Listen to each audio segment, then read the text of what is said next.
প্রিয় পরীক্ষার্থী বন্ধুরা, তোমাদের এসএসসি পরীক্ষার আইসিটি সাবজেক্টের পরীক্ষা একেবারে দোরগোড়ায়। তাই পরীক্ষার পূর্ব মুহূর্তে প্রত্যেক অধ্যায় থেকে কোন কোন টপিকগুলো তোমরা লাস্ট বারের মতো একটু দেখে যাবা, সেই সব টপিক নিয়ে একটু আলোচনা করা হলো। আশা করি এখান থেকে যদি দেখে যাও তাহলে লাস্ট পর্যায়ে এটা তোমাদের জন্য উপকারী হবে। প্রথম অধ্যায় থেকে তোমরা যে জিনিসগুলো একটু দেখে যাওয়া লাস্ট পর্যায়ে, তা হলো 1 নাম্বার হলো ভার্চুয়াল রিয়েলিটি এবং এর বাস্তব প্রয়োগ প্রভাব। এটা ভালো করে পড়ে দেখে যাবা। এরপর রোবোটিক্স এবং আর্টিফিশিয়াল ইন্টেলিজেন্স অর্থাৎ এআই, এখান থেকে নিউরাল নেটওয়ার্ক, ডিপ লার্নিং ও চতুর্থ শিল্প বিপ্লব 4IR, এটা দেখে যাবা।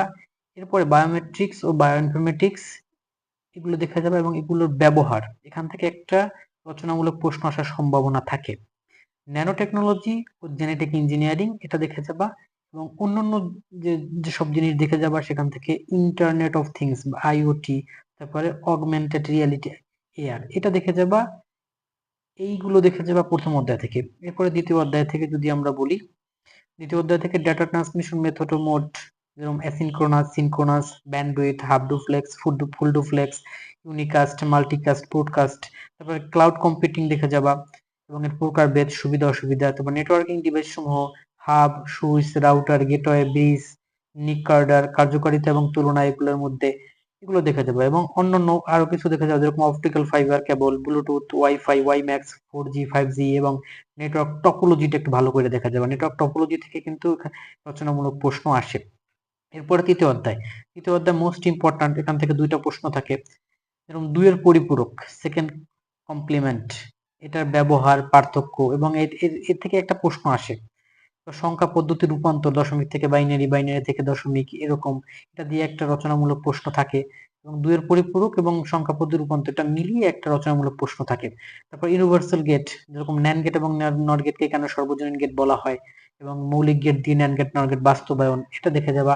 তারপর এনকোডার, ডিকোডার, তারপরে হাফ অ্যাডার, ফুল অ্যাডার, বিশেষ করে 2টি হাফ অ্যাডার দিয়ে একটি ফুল অ্যাডার বাস্তবায়ন, এটা ভালো করে দেখে যাবা। এবং এই অধ্যায় থেকে আরেকটু দেখে যাবে, এরকম ASCII কি যেটাকে বলে, BCD কোড বলে, ইউনিকোড বলে, রেজিস্টার এবং কাউন্টার, এগুলো দেখে গেলে তৃতীয় অধ্যায় থেকে হবে। এরপর চতুর্থ অধ্যায় থেকে তোমরা HTML এর প্রোগ্রামিং ক্ষেত্রে দেখবা টেবিল তৈরি, বিশেষ করে রো স্প্যান, কলাম স্প্যান গুলো ব্যবহার।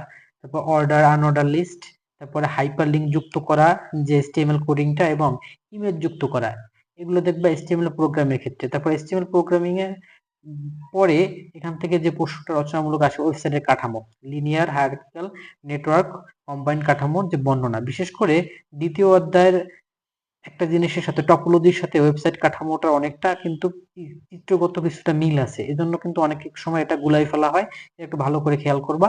এরপর আরেকটা মোস্ট ইম্পর্টেন্ট প্রশ্ন এই অধ্যায়ের, ওয়েবসাইট পাবলিশিং এর যে ধাপটা আছে এবং এর মধ্যে যে ডোমেইন হোস্টিং এর মাধ্যমে যে পাবলিশ করা হয়, এই ধাপগুলো ভালোভাবে পড়বা। এরপর পঞ্চম অধ্যায় অনেক সময় অনেকে স্কিপ করে যায়, অনেকে পড়ে না, কিন্তু এখান থেকে অ্যালগরিদম, ফ্লোচার্টটা ভালো করে পড়ে যাবা। বিশেষ করে ফ্লোচার্টের ক্ষেত্রে যে প্রতীকগুলো আছে, এটা এমসিকিউর জন্য ইম্পর্টেন্ট। এবং যদি এখান থেকে প্রোগ্রাম আসে, বিশেষ করে ফর লুপ, হোয়াইল লুপ, তারপর ডু হোয়াইল লুপ, এগুলো ব্যবহারটা, তারপরে বিশেষ করে 3টে সংখ্যার মধ্যে বড় বা ছোট এর মধ্যে যে একটা যোগফলের যেটা প্রোগ্রাম, এটা ভালো করে দেখে যাবা। তারপর লিপিয়ারের জোড় বিজোড়, তারপর অনুবাদক প্রোগ্রামটা এখান থেকে দেখে যাবে। এখান থেকে খ নাম্বার অনুধাবনমূলক প্রশ্নে কম্পাইলার, ইন্টারপ্রেটার, এগুলোর মধ্যে পার্থক্য আসতে পারে। এবং এই যে অ্যাসেম্বলার আছে এবং ভেরিয়েবল, চলকটাও থেকে কমন ক নাম্বারে প্রশ্ন আসে এবং খ নাম্বারে প্রশ্ন আসে। এরপর লাইব্রেরি ফাংশন, ডিবাগিং ইত্যাদি পড়ে যাবে। ষষ্ঠ অধ্যায় থেকে একটা প্রশ্ন থাকেই, বিশেষ করে database relationship, one to one, one to many, many to many relation তৈরি করার যে শর্ত বর্ণনা, তারপরে ভিতরে যে কি ফিল্ড গুলো আছে, প্রাইমারি, ফরেন, কম্পোজিট কি ফিল্ড, এগুলো, তারপরে এসকিউএল কমান্ডস, এগুলো দিয়ে একটা প্রশ্ন থাকে। এই যেগুলো দেখাই দিলাম, লাস্ট পর্যায়ে যদি তোমাদের সময় থাকে, আশা করি এইগুলো একটু ভালোভাবে এক নজর আবার দেখে যাবা, কারণ প্রশ্ন যদি আসে 80 থেকে 90% প্রশ্ন এর মধ্যে থেকেই আসবে।